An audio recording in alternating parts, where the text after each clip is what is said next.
Hi guys, welcome back to my channel and welcome to my first sit down video using my Canon G7x.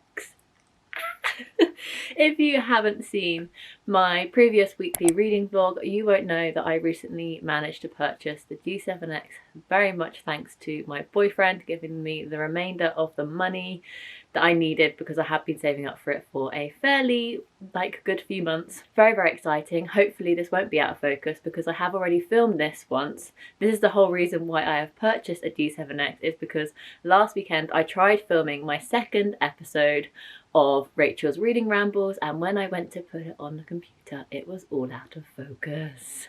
We love that for me. So I had a breakdown to my boyfriend, and then while I was packing up, because I was just annoyed I wasn't going to try and refilm it, he transferred me the remainder of the money that I needed to buy myself a new camera. So this video was the whole catalyst to that, which is very, very exciting. Yeah, so let's just get into it. I'm gonna refilm it, hopefully with it all in focus. Yes. So yeah, without further ado, let's hop into Rachel's Reading Rambles episode 2 that's in focus. Yes. I'm so excited, but I just absolutely love last week's footage. The excitement of last week, I don't know if I can reach that same level. There was a lot of really cool stuff I spoke about last week, so I'm going to try and make it as good as last week's episode, but bear with me guys, bear with me. First thing I wanted to briefly mention, because I know like a fair few of you may have not seen the video, but 2 weeks ago now I got my COVID vaccine, my first dose, and I have obviously a whole vlog on it if you want to go check it out in more detail. But I just wanted to give you a kind of 2 weeks post-vaccine thought. And I feel absolutely fine. I keep forgetting I've had the vaccine. I had like an achy arm for a day and that was it. However, I do know that a lot of people are suffering with side effects. Obviously, I am no scientist. I am no medical expert, but I have noticed common occurrences depending on which vaccine you have had. I personally had the Pfizer one, which I don't think I mentioned in my COVID vaccine vlog, but I did receive the Pfizer one, which is the one that has to be stored under the minus 70 degrees. I don't know too much about the vaccines, to be fair, but I had the Pfizer one, whereas I know a few of my friends have had the Oxford one and have suffered really badly with it. And every time, because I'm part of a young adult kidney group on Facebook, every time someone said they had the Oxford vaccine, they've suffered more severely with the side effects compared to people who have the Pfizer one and said they only had an achy arm. So if you are expecting to receive your vaccine and you know which brand or type of vaccine you're going to get, just be wary that I personally know more people that have had the Oxford one who had major side effects compared to people who've had Pfizer ones and have only had an achy arm. So that's something I just wanted to point out, which I haven't kind of referred to in my COVID vaccine vlog. But yeah, that's kind of the correlations I'm noticing so far with my friends and stuff who are also clinically vulnerable. But yeah, I just wanted to point that out. But on to actual bookish news now, which is very exciting. The first thing I wanted to mention is, because it is Valentine's Day on Sunday, tomorrow, as I'm filming this, which is Saturday the 13th of Feb. It's actually quite funny because my boyfriend texted me yesterday being like, happy Valentine's Day, and I was like, thanks, but Valentine's Day is until the 14th. And he was like, but then why did my manager message me today? And I was like, probably because she didn't want to text everyone on a weekend, but Valentine's Day is actually obviously on Sunday the 14th of Feb. So I was like, you can message me then. He goes, no, I've done it now. So thanks, Mark, for being over prepared. But yeah, so Valentine's Day, what was my tangent? Oh yeah, so iBooks, and I feel like a lot of ebook sites, so like Kindle and stuff, are having major romance book sales because of Valentine's Day. So I managed to get a fair few books for 99p on my iBooks account, which is very, very exciting. I've only very recently got back into using my iBooks account, so the books that I did manage to pick up, it's quite funny because last time I filmed this, I hadn't obviously read any of them, and I was just talking about which ones I had brought.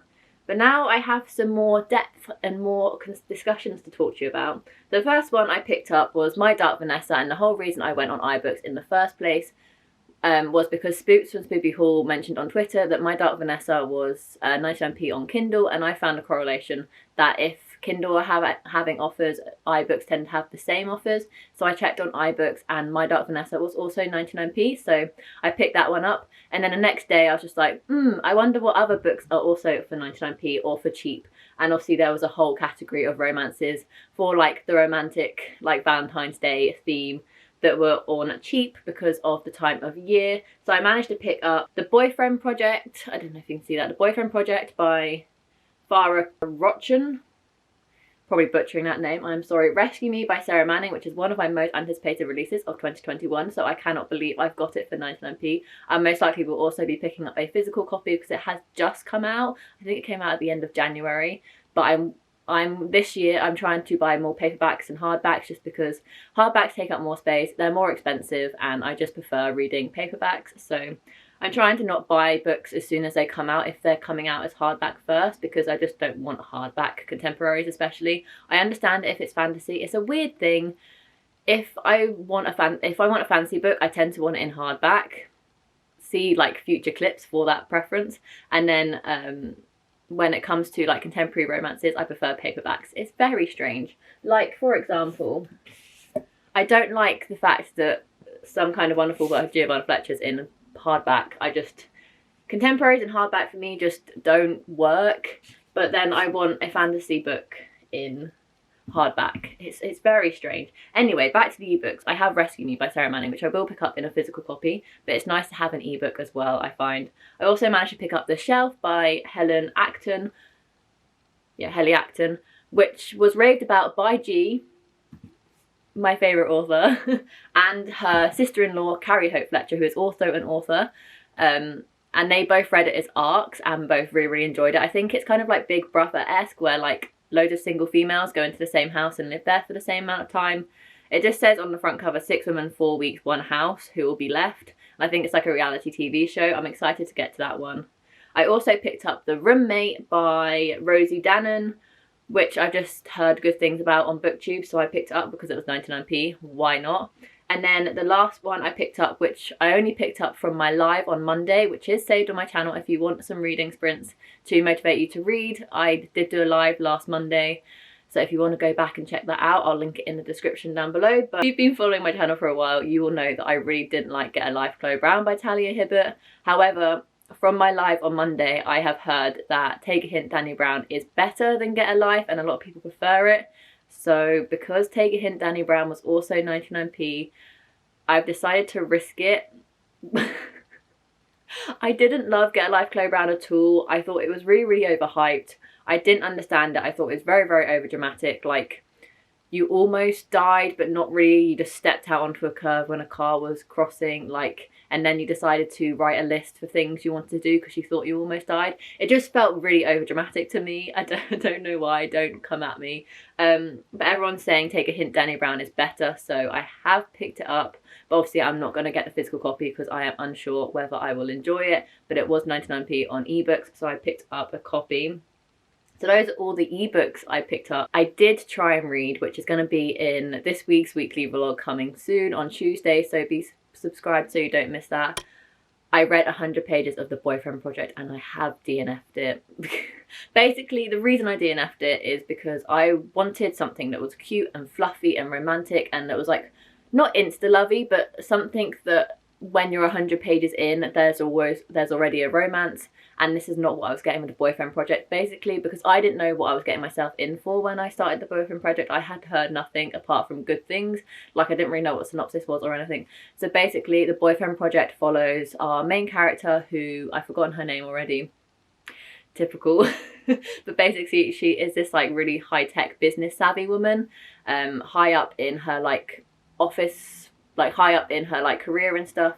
And she works for this kind of really corporate company, but on like the side, she really wants to create this app that is more for like creating friends in your local town if you move or something, rather than like Tinder and stuff, which are for dating.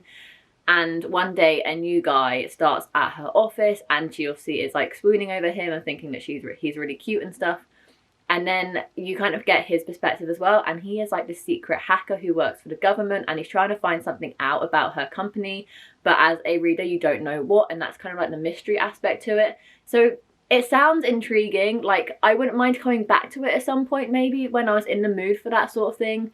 But I wasn't in the mood for like a workplace romance that hadn't started getting to the romance 100 pages in. So I put it down and I DNF'd it. So yeah, that's the tea. But those are the ebooks I've picked up recently. On to the next thing I want to discuss in today's video was something that everyone knows about by now, because I obviously filmed this last week when all the news was a bit fresher and then it was out of focus. etc, etc. But if you didn't know, which I highly doubt that you don't, Heartstopper is coming to Netflix. That's right, my favourite graphic novel series of all time. I've only read a few, to be fair, but it's going to be hard to beat. It's coming to Netflix, and I'm so excited. Alice Oseman tweeted about it a couple of weeks ago now, saying it was coming to Netflix. I'm not sure when. I don't think there's been a release date. I'm very excited for it. And they are actually casting people correctly. I know that sounds so stupid, because you would think, doesn't everyone cast people correctly? No, because Elle in the graphic novel series is a person of colour transgender character, and they're actually looking for a person of colour transgender person, actor, actress to play this role, and I think that's absolutely incredible. The diversity in this TV series is going to be unspeakable. It's going to be absolutely incredible. I cannot wait. It's just going to be such a amazing thing for young people to watch. And it's going to be so wholesome, and I cannot wait for the characters to come to life. They feel alive already because of the way Alice Oseman like draws them. Like, her drawing style just makes them come to life in the graphic novel series. But actually seeing them come to life, I cannot wait. I cannot wait. I'm so excited. But everyone's probably already heard that news, but I just wanted to pop it in here very quickly. I have no update on the All Boys Aren't Blue TV series. George M. Johnson hasn't tweeted anything extra, I don't think, relating to that TV show, but I'm still very excited for it. Yeah, that's the next thing. I just feel like this episode isn't as fun as the last one, because I've already filmed it, so I'm just like repeating myself, and I'm not as enthusiastic as I was last week when I filmed it. So you might be seeing this version, or you might be seeing the out of focus version. I have kept the old footage for that, because I was worried that this was going to happen, that I wasn't going to be enjoying filming this one as much as the last one, and I was just going to upload an unfocused version. But we shall see. The next thing I wanted to talk about is my incredible boyfriend. He is just amazing, because not only has he given me the money to get this amazing camera that I'm filming on today, obviously I'm going to pay him back, but I didn't have the money to get it now. I'd have to have continued to save for it a couple of months, and he just gave me the money, obviously on lend, and I'm going to pay him back gradually, but just knowing I have the camera already is absolutely incredible. So very much grateful to him for that. But another thing I am massively grateful to, I'm grateful for him every day, to be fair, but it was our 3rd year anniversary of getting together, which is crazy. I can't believe it's been 3 years. I think we joked about the fact that we probably spent more time apart than we have together, because obviously COVID happened during our relationship, as of many people as well. So we obviously spent a lot of 2020 apart, as well as the beginning of 2021. We haven't really seen each other, which is crazy, because we're like halfway through Feb now, and I haven't seen him. I think I've seen him once just before lockdown happened at the beginning of the year. Yeah, it's kind of sad. And also in 2019, like 1 year into our relationship, I spent 3 months out in Walt Disney World working, so I didn't see him for a good portion, and we thought that was going to be the longest we ever spent apart. How were we wrong? But for our anniversary, he did buy me some books, which is just absolutely incredible, because basically for his birthday I brought him the hardback cover of Ready Player One by Ernest Cline, which is one of his favourite books, because he had brought the second book, Ready Player 2, in hardback, and just like me, he gets OCD on books matching. So I managed to find the hardback cover of Ready Player One, and he was so excited to have both of them matching.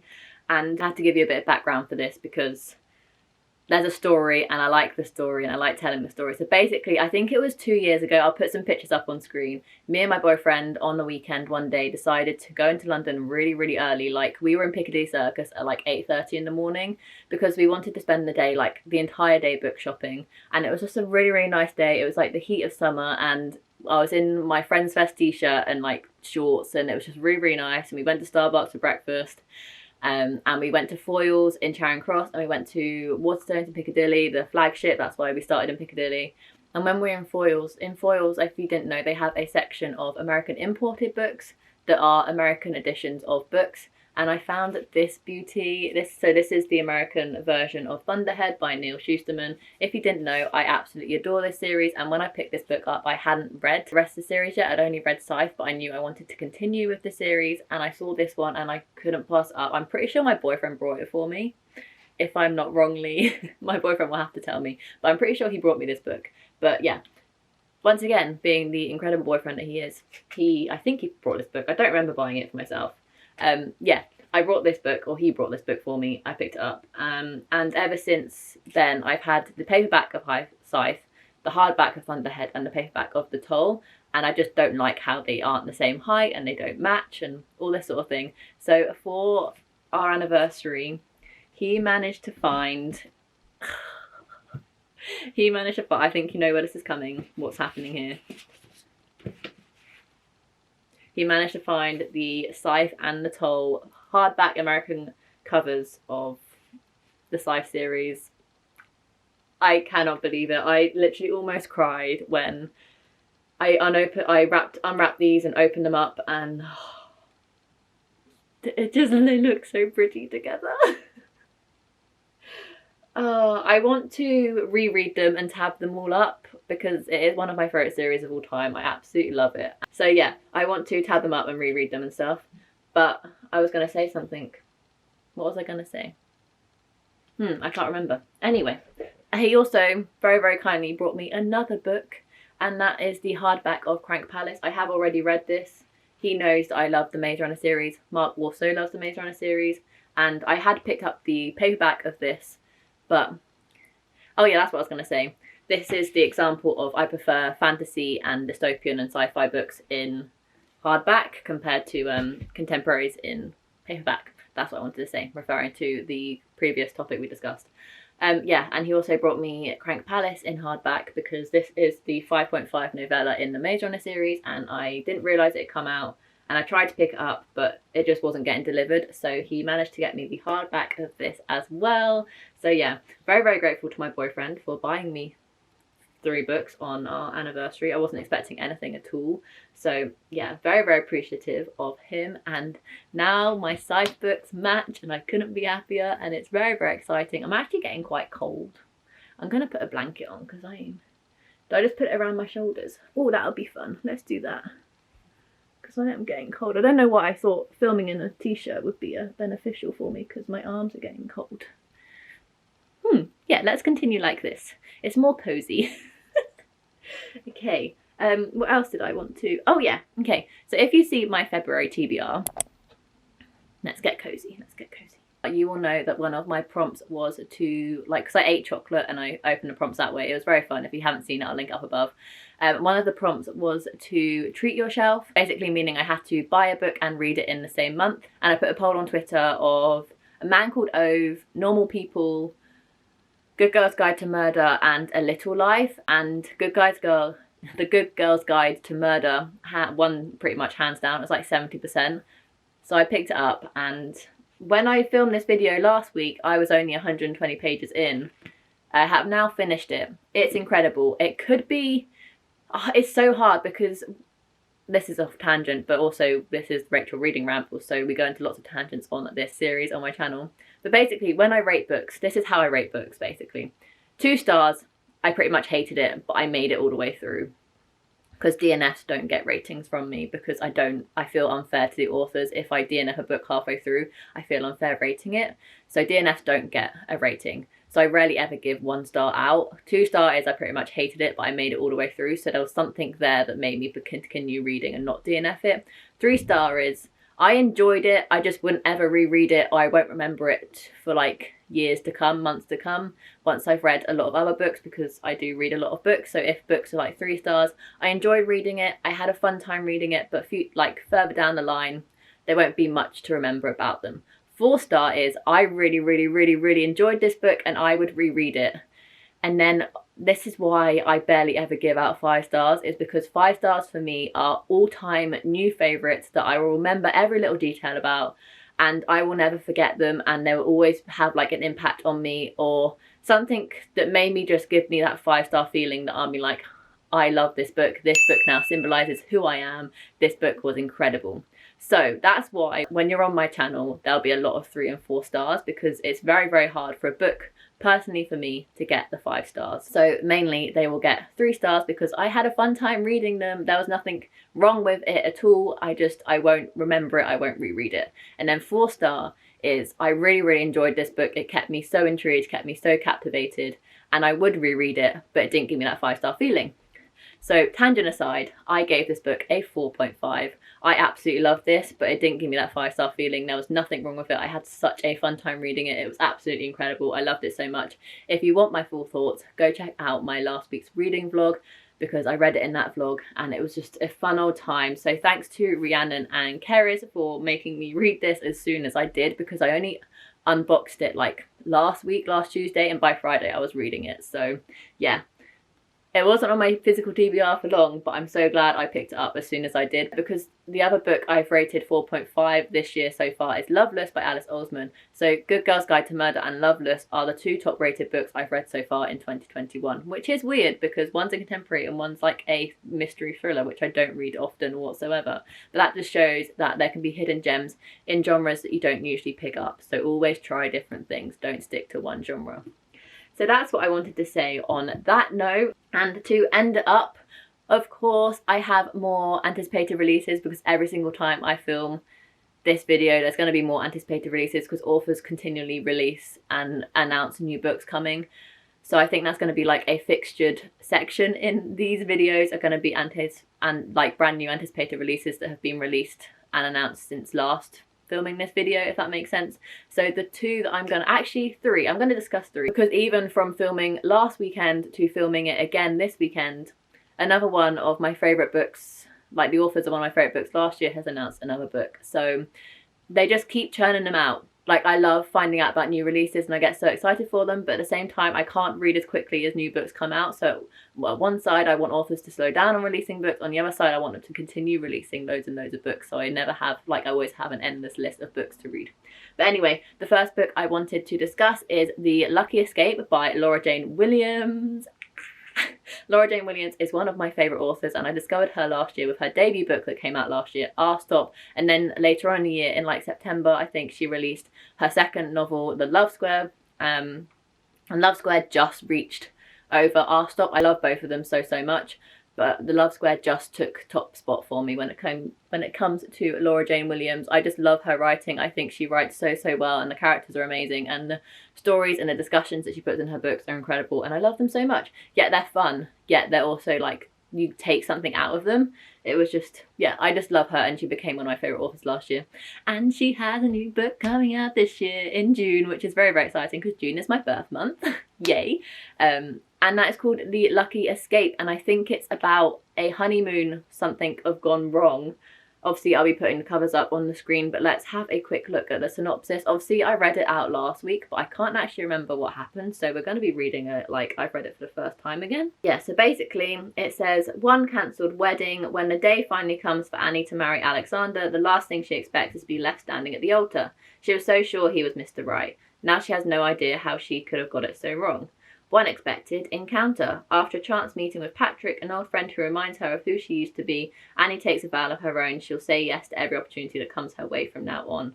One spare ticket for the honeymoon. Could a spontaneous trip with Patrick be the way to mend Annie's heart? She's about to find out as she embarks on her honeymoon with a man that's no other husband. Who's another's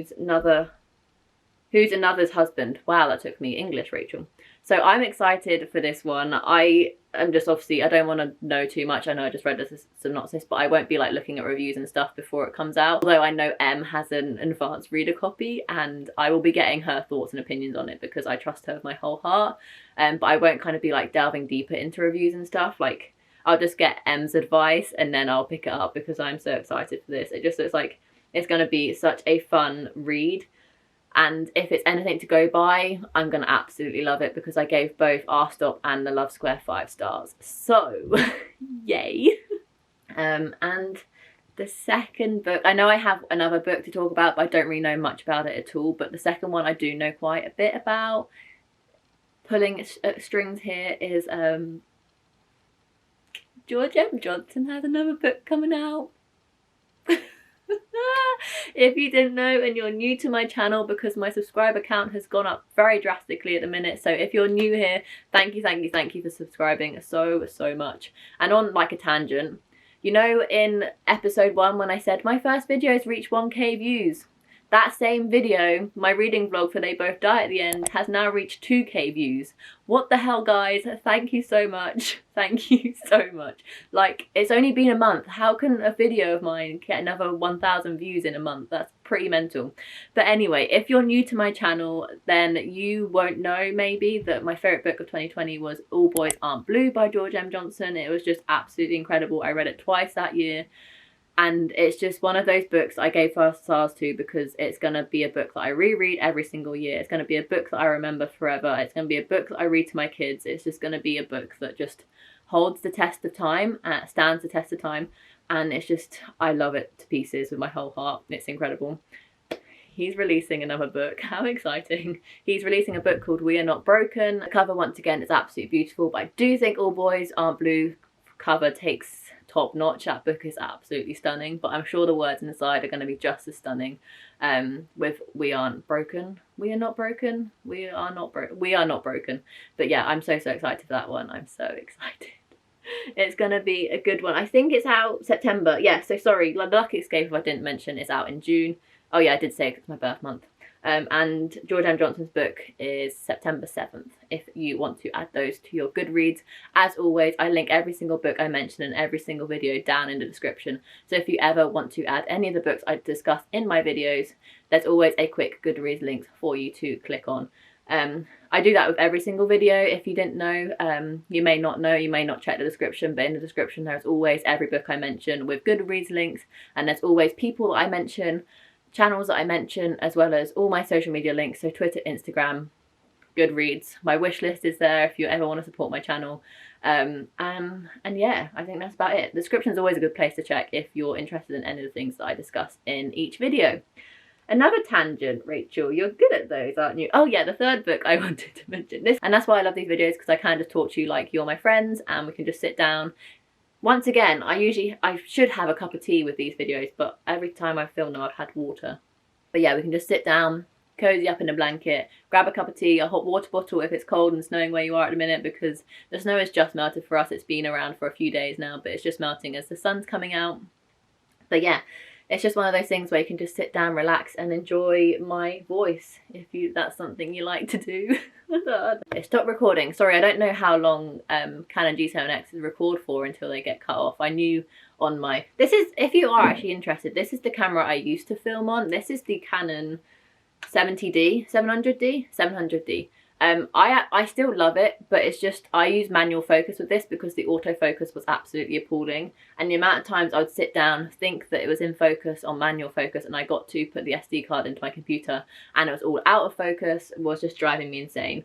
But I still do love this camera. I think it's a great like mini compact camera that's kind of, because it's one of those ones where you can take the lens off and stuff. See, another tangent, but that is the camera I did used to use, and I'm sure I still will use it from time to time, but new gadgets are always fun, so that's why I'm filming on the Canon G7x. And now, right, let's finally get into the last thing I want to discuss, which is the last anticipated release, which is, what's it called? The Island, or the Island book, or the Island something, that's from Libby Page. She tweeted about it a couple of days ago, where if you signed up to her newsletter, you could possibly be in with a chance to win an e-arc or an arc of it. So of course, I did that because I would absolutely love an arc of it, because also one of my favourite books last year was The 24-Hour Cafe by Libby Page, which I did my first ever reading a book set in 24 hours across 24 hours, and Libby Page actually commented on that video and tweeted about it, which was crazy. That was like my first like really big thing that happened to me on BookTube, and it was such a cool experience. And that's kind of what started my love of doing those types of videos, of where I read a book that's set in 24 hours across 24 hours, allowing the book's timestamp to dictate when I read it. I don't know how I came up with that idea. Actually I do. I realised the 24-Hour Cafe by Libby Page had timestamps per chapter, so like 10 PM 11 PM, and I was like, I think it'd be really fun if I read the 10 PM chapter at 10 PM my time. And that's how that video series started. And now They Both Die at the End by Adam Silvera, which is read a book in 24 hours across 24 hours blog, is the one that just reached 2k views. So you guys seem to love that video series. I love doing them. And yeah, that book was, and that author was the catalyst to that video series idea, which is pretty cool. And she has a new book coming out. I have no idea what it's about, but I think it's also out in June. I'll put the cover up on the screen, but I'm excited to read it because The 24-Hour Cafe was one of my favourite books of last year, so of course it's going to be on my anticipated releases list. And I think that's all I wanted to mention. I've been talking for about 35-40 minutes, so I'm going to leave you guys to it. I really hope you enjoyed the second episode of this video series. I hope you enjoyed the video quality of my new camera. Yay. And I just hope you had a fun time chilling out with me. I'm really cold. I'm definitely going to be getting back into my PJs now I filmed, because this is the only video I needed to film today, so that's good. I don't know how to end these. How shall I end it? But yeah, let me know what you're currently reading down below, or which books you've recently purchased, or which anticipated releases you're excited for, or if I've made you excited for any of the books I've mentioned in today's video. If you like this video, make sure you give it a massive thumbs up, subscribe down below to see more content from me, and without further ado, I will see you in my next video. Bye guys.